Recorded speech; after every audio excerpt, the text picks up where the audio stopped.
Another typical day during the wet season, especially around the capital.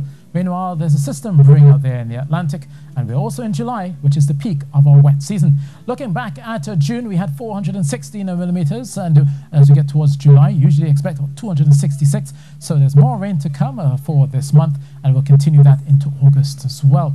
Meanwhile, looking towards what happened today, we had our tropical wave passing by. Usually you get these every 3 to 4 days coming off the Atlantic. So another one came by that brought the showers, and also the ITCZ is just trailing behind. So you could be seeing some more moisture hanging over both islands as we go overnight. Meanwhile, further into the Atlantic, there's a system there, area of low pressure, that has some signs of developing. The reason why is that the dry Saharan area is set to fade towards the north. Any strong wind shear is all the way up there. So basically this has a free rein to go over some warm waters and also develop. But the good news is that currently on its track, it is forecast to push towards the northwest. But obviously, as it gets closer to the island chain, we'll be watching that quite closely. You can just see it here beginning to wind up all of the circulation. A couple of strong thunderstorms in there as well. That area of low pressure will also become a large rainmaker as it goes through the next few days. So regardless of development, we'll be pushing through, generating a lot more in terms of some rain, and especially as it gets nearer to the island chain. So we'll be watching that as we go through the next few days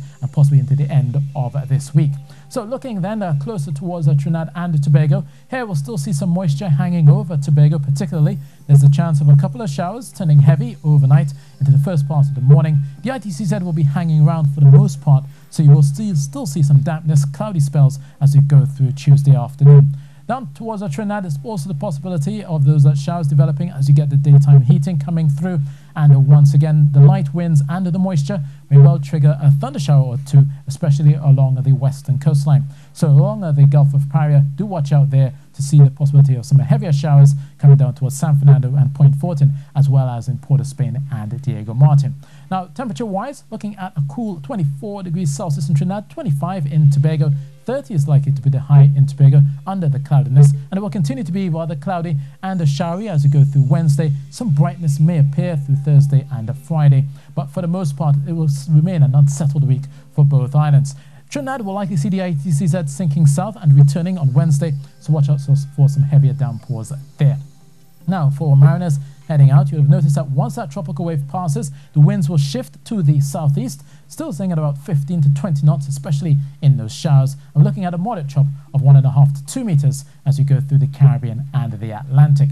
Now, for many of you out there, you'll be watching at this area of low pressure. It is set to develop as it goes through the next few days, and we'll be watching that. But it's not unusual because in July, the activity and the development tends to shift towards the east of the Lesser Antilles. So obviously that's why we're watching that area quite closely. So in terms of the Caribbean, they've been seeing at the tail end of the tropical wave, still bringing a few showers there. But out towards the Greater Antilles, it's typically wet, and it's going to be wetter than normal as we go through July and August, according to the forecasters out there at the Caribbean Institute of Meteorology and Hydrology. So they're watching for the possibility of mosquitoes breeding as well as in those frequent rains. But it's good news in that the reservoirs should get recharged. So at least for the next few days, maybe a couple of showers are popping up from time to time. You will see those showers in Havana, in western parts of Cuba, a thunder shower or two also for Kingston with a high of 32 degrees Celsius, and a couple of showers spilling over into the Leeward Islands.